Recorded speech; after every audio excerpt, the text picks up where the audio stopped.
नमस्कार। Prime time में आज आम आदमी पार्टी के अंदर मंथन। 12 दिन के उपचार के बाद दिल्ली के मुख्यमंत्री अरविंद केजरीवाल कल दिल्ली वापस आ गए। उनके अवकाश के दौरान पार्टी की अंदरूनी कलह खुलकर सड़क पर आ गई। पार्टी दो फाड़ सी हो गई जब योगेंद्र यादव प्रशांत भूषण को कापसखेड़ा में हुई राष्ट्रीय कार्यकारिणी की बैठक में पॉलिटिकल अफेयर्स कमेटी से बाहर कर दिया गया। 21 सदस्यों वाली इस कमेटी में 11 मत विरोध में गए। 8 पक्ष में आरोप प्रत्यारोप, चिट्ठियों के लीक होने और जोरों की रस्साकशी के बावजूद 8 मत भूषण और योगेंद्र को मिल ही गए। कहा गया कि मार्च 28 को राष्ट्रीय परिषद की बैठक में दोनों को निकाल दिया जाएगा। 70 में से 67 सीटें केजरीवाल को देने वाली दिल्ली के लोग ठगा सा महसूस करने लगे। क्या इसी कोहराम के लिए इतनी भरपूर बहुमत दी गई थी? केजरीवाल भले ही दिल्ली से दूर थे, लेकिन उनकी नजर दिल्ली पर थी। आने से पहले उन्होंने कहा, क्या हम नेपोलियन हैं जो जीतने के लिए बढ़ेंगे? लेकिन इसके बाद आ गया आपके नेता राजेश गर्ग का स्टिंग, जिसमें अरविंद केजरीवाल के कांग्रेस के 6 विधायकों के समर्थन के साथ सरकार बनाने की कोशिशें सामने आ गई। वो कोशिश जिसने कई सवाल खड़े कर दिए। वापसी पर अरविंद केजरीवाल ने आपके नेताओं से मिलकर नाखुशी जताई। जिस तरह से सार्वजनिक तौर पर बयानबाजी हुई, कहा कि इससे समर्थकों पर बुरा प्रभाव पड़ेगा क्योंकि वो पार्टी की रीढ़ की हड्डी हैं। प्रशांत भूषण के स्वर भी नरम पड़ चुके थे। उन्होंने केजरीवाल से मिलने की इच्छा जताई थी। साथ ही देर रात योगेंद्र यादव के घर आम आदमी पार्टी के नेता पहुंच गए। कुमार विश्वास, संजय सिंह, आशीष खेतान और आशुतोष। ये बैठक सुबह 3 बजे तक चली। कुमार विश्वास ने ट्वीट किया, स्याह रात नहीं नाम लेती ढलने का, यही तो वक्त है सूरज तेरे निकलने का।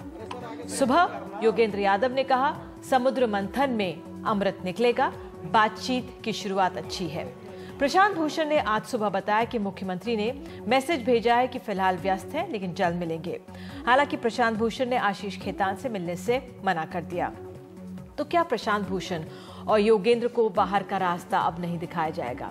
आज मुख्यमंत्री दफ्तर भी गए और कोर्ट में मानहानि के एक मुकदमे में भी पेश हुए। और अब से कुछ देर पहले करीब 8:30 बजे पॉलिटिकल अफेयर्स कमेटी की बैठक चल रही है। 9 सदस्यों वाली इस कमेटी में आज सिर्फ 5 लोग मौजूद हैं। तो वापसी पर कैसे उबारेंगे अरविंद केजरीवाल जनता को उस बोझ से कि पार्टी बिखर रही है, उस बोझ से कि पार्टी का संचालन दुरुस्त हो पाएगा, उस बोझ से कि औरों की राय भी मायने रखती है, उस बोझ से कि केजरीवाल असुरक्षित और सत्ता के लालची नहीं है। तो हमारे साथ प्राइम टाइम में आज बेहद खास मेहमान मौजूद हैं। सौरभ भारद्वाज विधायक हैं, पूर्व मंत्री हैं आम आदमी पार्टी के। विनोद अग्निहोत्री कंसल्टिंग एडिटर अमर उजाला के। संतोष देसाई लेखक हैं। प्रोफेसर विवेक कुमार राजनीतिक विश्लेषक और हिलाल अहमद असिस्टेंट प्रोफेसर CSDS हमारे साथ जुड़ चुके हैं। आप सभी का बहुत बहुत शुक्रिया। मैं शायद पहले जाना चाहूँगी मेरे सहयोगी अगर हमें मिल सकें, परिमल कुमार, जो इस बैठक की हमें अपडेट दे दें। अभी फिलहाल मुझे बताया जा रहा नहीं है, लेकिन सौरभ मैं आपके पास पहले आऊंगी। आज की जो बैठक है, क्या अरविंद केजरीवाल की वापसी हुई है 12 दिन के बाद, इतने कोहराम के बाद, क्या इससे निकल कर आएगा? काफ़ी दिन के अवकाश के बाद मुख्यमंत्री वापस लौटे हैं। आज सुबह उन्होंने जो उनके मुख्यमंत्री के दायित्व थे सेक्रेटरीट के अंदर, उसके अंदर उन्होंने देखा। आज क्योंकि पार्टी के कन्वीनर भी हैं, तो पॉलिटिकल जितनी भी सरगर्मियां रही हैं पार्टी से संबंधित, तो उसके ऊपर एक चर्चा है। और जिस दिन वो आए थे, कल वापस आए थे, तो उन्होंने समीक्षा ली चीज़ों की। कुछ चीज़ें उनको वहाँ पे भी पता चल रही थी, बाकी बहुत बड़ा फीडबैक उन्हें कल वापस आने पे भी मिला होगा। वॉलंटियर्स के फीडबैक मिले हैं, ट्विटर वगैरह पे भी खूब उनको संदेश आते रहे हैं। तो मुझे जिस तरह से मीडिया में नेट पे चर्चा खबर है कि भाई वो नाखुश थे, आपको कुछ अंदरूनी जानकारी है कि किस तरह से नाखुश थे, क्या कहा उन्होंने? आई थिंक वो इस चीज़ से खासे नाखुश थे कि जो भी पार्टी की कलह थी उसको इस तरह सरेआम ट्विटर पे, चिट्ठियों के माध्यम से, प्रेस कॉन्फ्रेंस के माध्यम से करने से पार्टी की छवि को डैमेज हुई है। और वॉलंटियर जो है पार्टी का, जिसने पार्टी के लिए खून पसीना एक किया है, वो काफ़ी डीमोरलाइज हुआ है इस सब चीज़ों को देख के। तो ही वॉज, उनकी कंसर्न सबसे ज़्यादा वॉलंटियर से संबंधित थी, पार्टी की छवि, पार्टी की इमेज से लेकर। और इसी कारण 4 वरिष्ठ नेताओं को, जिसके अंदर 2 PSC के सदस्य हैं, उनको कल रात को योगेंद्र जी के घर भी भेजा गया। काफ़ी उनसे डिस्कशंस हुई और कोशिश है कि प्रशांत भूषण जी से भी तो ये उनको आभास हुआ कि योगेंद्र यादव और प्रशांत भूषण के जिस तरह से जो ये रिश्ते सामने आए, ये बहुत डैमेजिंग थे पार्टी के लिए। उनको लगता है कि हर चीज का समाधान बातचीत से निकल सकता था और अभी भी निकल सकता है, बजाय इसके कि आप पब्लिकली एक दूसरे को में बैठक हुई थी उस दिन तो अरविंद केजरीवाल दिल्ली में ही थे, उसके दूसरे दिन गए थे। जी। मुझे लगता है कि एक आदमी डिटॉक्स वगैरह पूरी एक्सरसाइज करने के बाद, स्वस्थ होने के बाद, काफी नए माइंडसेट से वापस आने के बाद, आत्ममंथन के बाद, कई बार नेचुरल वे में भी देखा जाए तो अगर आप बीमार हैं, ये हैं और उसके बाद स्वस्थ होकर लौटते हैं तो काफी सकारात्मक चीजों की तरफ बढ़ते हैं। चलिए, इसी उम्मीद के साथ आप कैसे विनोद जी आंक रहे हैं जो अब ये बैठक चल रही है आम आदमी पार्टी की इस समय की स्थिति को? देखिए, अब जितना पानी बह चुका है गंगा जमुना में आम आदमी पार्टी की जो है वो तो सबके सामने है। और अभी सौरभ जी कह रहे थे कि अरविंद जी से दुखी हैं, उन्होंने एक ट्वीट भी किया था कि मैं सबसे बड़ा दुखी हूँ। लेकिन नेता जब आप होते हैं तो खाली दुखी होने से काम नहीं चलता है, नेता को हस्तक्षेप करना पड़ता है अगर कहीं चीज़ें बिगड़ रही हों तो। उन्होंने समय रहते शायद वो हस्तक्षेप नहीं किया, ये मानना पड़ेगा, क्योंकि जब वो दिल्ली में थे तब ये सारी चीज़ें हो चुकी थी।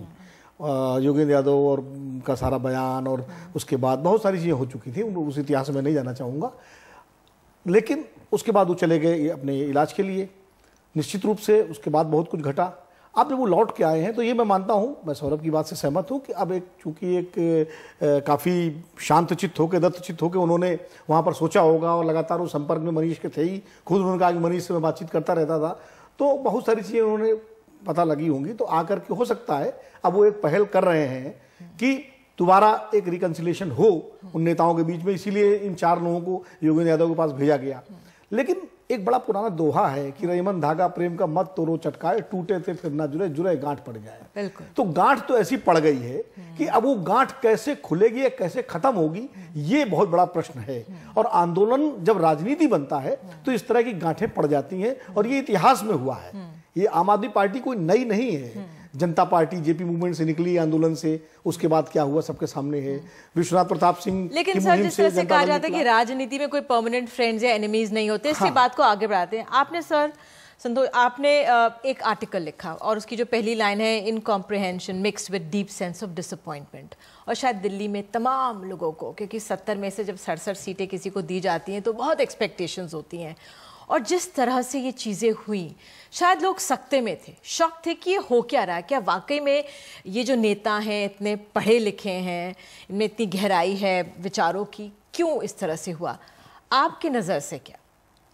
मेरे ख्याल से अगर अब देखा जाए तो एक जो मेन मुद्दा है, ये मेरे ख्याल से मेन मुद्दा नहीं है कि आपने ये पब्लिकली इतने सारे जो उनके सबके जो प्रवचन आए वगैरह। मेन मुद्दा तो ये है कि पार्टी में की सोच में और पार्टी की जो इलेक्शन जीतने का जो एक उनका एम है और किस तरह से मगर वो पॉलिटिक्स को बदलेगी। जो इसका जो एक्चुअली अगर आम आदमी पार्टी का अगर जो मेन अगर एम देखे, रीजन फॉर बीइंग, तो वो पॉलिटिक्स को बदलना था। तो वो जो एक अलग जो 2 विचार हैं वो तो अंदर पार्टी के अंदर हैं, और अगर उसे आप पब्लिक करें या ना करें उससे ये नहीं बदलेगा कि ये 2। संतोष जी, आप किस तरह से देख रहे हैं जो ये लड़ाई हुई थी, ये जो 2 आए थे, क्योंकि उसके बाद आशुतोष सबने कहा था कि ये विचारधारा की लड़ाई है, लेकिन हम हमेशा जब ये कार्यक्रम करते रहे, सौरभ आप भी सुनिए, तब ये था कि कोई आइडियोलॉजी, हमारी कोई विचारधारा नहीं है। तो आशुतोष की तरफ से ये कहा गया कि भाई ऐसा है कि एक तरफ लेफ्टिस्ट हैं लेकिन एक तरफ प्रोग्रेसिव हैं और विकास पे आगे बढ़ना चाहते हैं। तो ये आइडियोलॉजी की लड़ाई है, या फिर जिस तरह से कह रहे हैं आप कि ये वो था कि राजनीति को कैसे बदलेंगे, तो ये वो कोशिश थी और उसके लिहाज से ये बिखराव आया?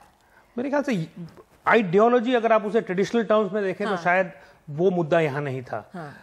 यहाँ जो मुद्दा ये था कि इलेक्शन जीतने के लिए आप क्या क्या अपने आप को कितना बदलेंगे, और आप किस तरह से जो इलेक्शन जीतने के लिए जो पॉलिटिक्स में जो जरूरी होता है वो, अब जैसे जिस तरह से वो आपका ऑडियो रिकॉर्डिंग आई और जिस तरह से लोगों ने उसके बारे में सुना, वो किसी और पार्टी के लिए वो आम है। किसी और पार्टी के लिए अगर आप इस तरह की बातें आप बहुत ही साधारण है, मगर क्योंकि आम आदमी पार्टी का ये दावा है, क्योंकि अब राजेश गर्ग स्टिंग की बात कर रहे हैं, राजेश गर्ग अरविंद केजरीवाल की कथित उनका ये दावा है कि हम अलग तरह की राजनीति यहाँ बनाने आए हैं, तो तभी तो ये सवाल उसके ऊपर उठता है। और वो जो सवाल है वो सवाल आम आदमी पार्टी के स्ट्रक्चर के अंदर फिलहाल, अगर आप जब आप पॉलिटिक्स में जाएं और आप एक गवर्नमेंट फॉर्म करें और दूसरी तरफ आप ये कहें कि मैं पॉलिटिक्स भी बदलना चाहता हूं, तो ये जो दोनों चीजें हैं, चलिए, एक तो रिश्तों की गांठ है और ये जो वादों की गांठ है। हिलाल अहमद हमारे साथ मौजूद हैं दूर से। हिलाल, क्या वाकई में जो ये गांठ जो कथित तौर पे कहा गया कि अरविंद केजरीवाल का स्टिंग है जो राजेश गर्ग ने सामने रखा, वो सबसे ज्यादा डैमेजिंग था इस पूरे प्रकरण में? नहीं, देखिए, इसमें दो बातें हैं और वो शायद हमारी जो ये आपका सवाल है उसको ज्यादा स्पष्ट कर पाएंगी। पहली बात यह है कि आम आदमी पार्टी और वैकल्पिक राजनीति दो अलग अलग चीजें हैं। वैकल्पिक राजनीति का विमर्श इस देश में कोई नया नहीं है, लगातार चलता रहा है।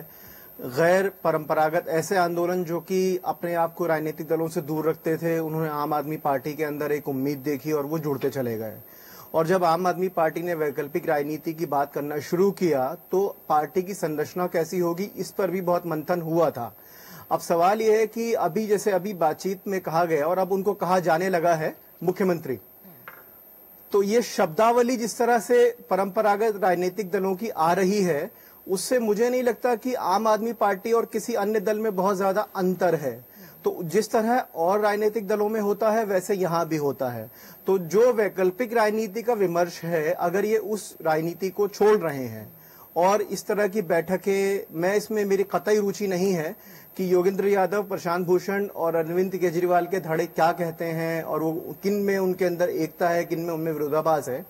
मेरा सवाल यहाँ पर यह है कि एक तरफ सवाल है विकेंद्रीकरण और अलग तरह की पार्टी संरचना बनाने का, और दूसरी तरफ एक धड़ा है जो ये कह रहा है कि हमें इलेक्शन लड़ना है और परंपरागत राजनीतिक दल की तरह काम करना है। तो इसमें अगर परंपरागत राजनीतिक दल की तरह काम करना है तो बहुत मुश्किल होगा वैकल्पिक राजनीति का दावा करना। वैकल्पिक राजनीति का दावा करना सवाल। प्रोफेसर विवेक कुमार, आपके पास आऊंगे, लेकिन मुझे कहा जा रहा है मेरे सहयोगी परिमल कुमार जो इस बैठक को कवर कर रहे हैं, जो चल रही है पीएससी की इस समय, वो हमें अधिक जानकारी दे सकते हैं। परिमल, क्या कुछ निकल कर आ रहा है इस बैठक से? क्या उम्मीदें हैं, क्या होगा यहाँ पर? देखिए, दो तीन चीजें हैं यहाँ पर, दो तीन मायनों में बैठक अहम है। योगेंद्र यादव और प्रशांत भूषण के बाद जाने के बाद पीएससी से ये पहली बैठक हो रही है। अब 7 मेंबर हैं, 7 में से 5 मेंबर यहाँ पे पहुँच चुके हैं। कुमार विश्वास और इलियास आजमी वो यहाँ पर नहीं आ पाए हैं, उन्होंने पहले से असमर्थता जताई हुई थी। लेकिन स्पेशल इन्वाइटी के तौर पे आशुतोष हैं, आशीष खेतान हैं, दिलीप पांडे हैं, तमाम तरह के लोग हैं। दो तीन चीज़ें यहाँ पे गौर करने वाली है। एक तो नेशनल काउंसिल जो 28 मार्च को होने वाली है, उसको लेके यहाँ पे एजेंडा तय होगा कि आखिर लोगों के बीच में हम नेशनल काउंसिल में जाएंगे तो क्या एजेंडा होगा, क्या चीज़ें होंगी। दूसरी नंबर चीज़ ये कि योगेंद्र यादव से लगातार बातचीत हुई है, कल 3 बजे रात तक बातचीत हुई है, मान मनोबल का दौर चला है। आज अदालत में भी उनकी मुलाकात हुई थी, हाई हेलो भी हुआ अरविंद केजरीवाल से योगेंद्र यादव का। तो एक मान मनोबल का दौर भी चल रहा है। जो लोग उनसे मिलने गए थे वो भी इस मीटिंग में हैं, पीएससी की मीटिंग में, वो भी एक पक्ष वहां पर रखा जाएगा। जो लेटर वाला पूरा मामला चला है, स्टिंग वाला मामला चला है, उस पर भी कुछ ना कुछ बात जरूर होगी यहाँ पर। लेकिन कुल मिलाकर नेशनल काउंसिल को लेकर एक एजेंडा जो सेट करने की बात है, एजेंडा तय करने की बात है, उस पर बात हो सकती है। लेकिन फिलहाल हमें इंतजार करना पड़ेगा निधि थोड़ा सा कि वो लोग निकल कर आए और क्या कुछ निकल कर आता है यहाँ पे, क्या बताना चाहते हैं वो मीडिया से, मीडिया के सामने क्या क्या चीजें आएंगी, वो मीटिंग के बाद ही पता चल पाएगा। लेकिन ये कुछ मुद्दे हैं जो यहाँ पर उठने की संभावना जताई जा रही है। बहुत बहुत शुक्रिया परिमल आपका। जैसे और जानकारी मिलेगी आपके पास आएंगे। प्रोफेसर विवेक कुमार, आप हमेशा से जाने जाते हैं कि आप सवाल आपने हमेशा उठाए हैं आम आदमी पार्टी की कार्यशैली को लेकर, लेकिन ये एक पार्टी ऐसी है जिसने हमें अलग से राजनीति का वादा किया और जिस तरह से यहाँ पे सत्ता में भी आई। हर पार्टी में लड़ाई होती है और बड़ी पार्टियों में, किसी और पार्टी के नेता यहाँ पे नहीं है, लेकिन वहाँ पे तो इतनी बड़ी जीत के बाद सवाल उठाने का मौका नहीं मिलता, लेकिन यहाँ पर वो प्लेटफॉर्म खुला है। देखिए, सबसे बड़ी बात यह है कि सवाल किस प्रकार उठाए गए और उसके वक्ता कौन थे, उसमें क्रियान्वित करने वाले व्यक्ति कौन लोग थे। एक पार्टी का सबसे बड़ा लीडर जो कि होता है दिल्ली के ही अंदर, और वह उस अहम मीटिंग में नहीं जाता है। It is height of arrogance, जैसा कि हम लोगों को लगा कि आप फेस नहीं करना चाहते हैं उस सवाल को जो कि इतना बड़ा सवाल था। इसलिए वो लगा कि आपने बिसात बिछा दी है। और उसके बाद कहीं ना कहीं मुझे हंसी आ रही थी, कभी कभी सोचता हूं कि जनाब हम फिल्म देखते हैं, उसके अंदर कोई लीडर होता है और कुछ करना चाहता है, वो जा करके अस्पताल में भर्ती हो जाता है और उसका काम होता रहता है सब। तो ऐसा लग रहा था कि आपने बिसात बिछा दी है और वही बात रिजल्ट निकल के आने वाला है। तो एक इंस्टीट्यूशनल जो जवाबदेही थी उसकी बिल्कुल उस लीडर में कमी दिखाई पड़ी। उस समय भी मैंने सवाल उठाया था कि आपको इस जनता से माफी मांगनी पड़ी अपनी गलती के लिए, लेकिन आपने पार्टी के किसी फोरम में गलती नहीं मानी अपनी, जब आपने रिजाइन किया था और आपकी पार्टी ने आप पर चू नहीं किया। भाई इन दोनों ने ऐसी कौन सी गलती करती थी?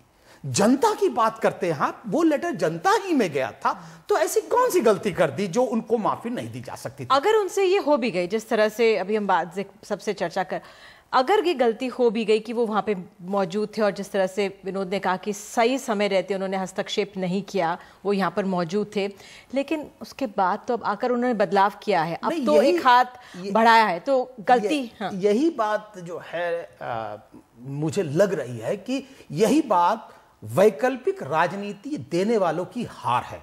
एक बार कल्ट फिगर फिर से वो जो हम लोग दूसरे दलों के अंदर देखते थे कि नहीं हाई कमांड बोलेगा, हाई कमांड आएगा तो जिसे कहना चाहिए सब काम होगा। अब हाई कमांड आया है और फिर से आपने वो शुरू कर दिया। ये 5 दिन पहले क्यों नहीं हुआ? ये लोग 5 दिन पहले क्यों नहीं गए? इसका मतलब आपने किसी भी प्रकार की हार हुई हो, नहार हुई, लेकिन जीत एक व्यक्ति को हुई है जिसको आच्छादित करे। मैं एक बात और जोड़ना चाहता हूं, एक क्षणिक, अगर मैं राजनीति जानता हूं तो एक क्षणिक बात है, आने वाले समय में दिल्ली 2 राज्यसभा के मेंबर को भेजने वाली थी, 3 कम से कम आज योगेंद्र यादव और प्रशांत दोनों 2 सीनियर जो बन सकते थे राज्यसभा के मेंबर, अब वो नहीं बन पाएंगे क्योंकि उनके ऊपर ऑलरेडी आपने डिसिप्लिनरी एक्शन ले लिया है। तो कहीं ना कहीं क्या ये क्षणिक राजनीतिक लाभ की तो बात नहीं हो रही?